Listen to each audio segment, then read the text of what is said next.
এবার গ্রেফতারের ভয়ে পোল্যান্ড সফর বাতিল করলেন নেতানিয়াহু। পোল্যান্ডের কাছে নেতানিয়াহু কোনো দেশের প্রধানমন্ত্রী নয়, বরং শুধুমাত্র একজন আসামি। আর তাই পোল্যান্ড সফরে আসলে তিনি হতে পারেন গ্রেফতার। আর এমন বার্তা প্রকাশের পরেই ভয়ে চুপসে গেছেন ইসরায়েলের প্রধানমন্ত্রী বেনিয়ামিন নেতানিয়াহু।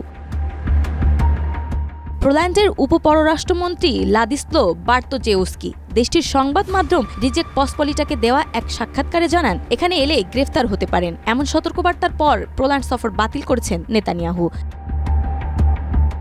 দ্বিতীয় বিশ্বযুদ্ধের সময় জার্মানির নাৎসি বাহিনী পোল্যান্ড ও আশপাশের দেশগুলোর ইহুদিদের যেসব বন্দী শিবিরে অবরুদ্ধ করে রাখত সেগুলোকে বলা হয় আউশউইটস। পোল্যান্ড জুড়ে এমন কয়েকটি আউশউইটস রয়েছে। ১৯৩৯ সাল থেকে ১৯৪৫ সাল পর্যন্ত চলে দ্বিতীয় বিশ্বযুদ্ধ।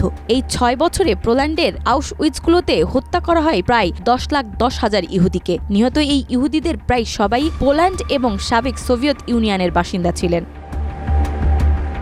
দ্বিতীয় বিশ্বযুদ্ধের অবসানের পর এসব আউশউইটসগুলো মুক্ত করে দেওয়া হয়। তারপর থেকে প্রতি বছর জানুয়ারি মাসে আউশউইটস মুক্তি উদযাপন করে পোল্যান্ড। আগামী জানুয়ারি মাসে ছিল ৮০তম মুক্তি উদযাপন অনুষ্ঠান। এই অনুষ্ঠানে ইসরায়েলের প্রধানমন্ত্রী বেনিয়ামিন নেতানিয়াহুর যোগ দেওয়ার কথা ছিল। ২১ ডিসেম্বর এক সাক্ষাৎকারে পোল্যান্ডের উপপররাষ্ট্রমন্ত্রী বলেন, আমরা ইসরায়েলের প্রধানমন্ত্রীর দপ্তরের কর্মকর্তাদের জানিয়েছি যে নেতানিয়াহু পোল্যান্ড সফরে আসলে আইসিসির পরোয়ানা অনুযায়ী পদক্ষেপ গ্রহণ করবে পোল্যান্ড সরকার, কারণ আমরা আইসিসির নির্দেশনা মেনে চলার জন্য চুক্তিবদ্ধ।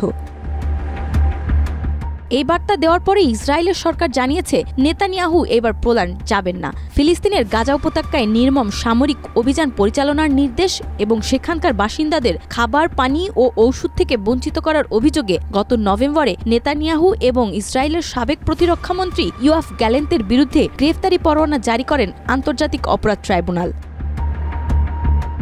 ইসরায়েল, যুক্তরাষ্ট্র, চীন ও রাশিয়া সহ অনেক দেশ এখনও আইসিসিকে স্বীকৃতি দেয়নি। তবে ইউরোপীয় ইউনিয়ন জোটভুক্ত ২৭টি দেশ সহ বিশ্বের অনেক দেশ, পশ্চিম ও মধ্য ইউরোপের প্রায় সব দেশ আইসিসির সনদে স্বাক্ষর করেছে। সনদে স্বাক্ষরকারী দেশগুলো আইসিসির যে কোনো নির্দেশনা মেনে চলতে প্রতিশ্রুতিবদ্ধ।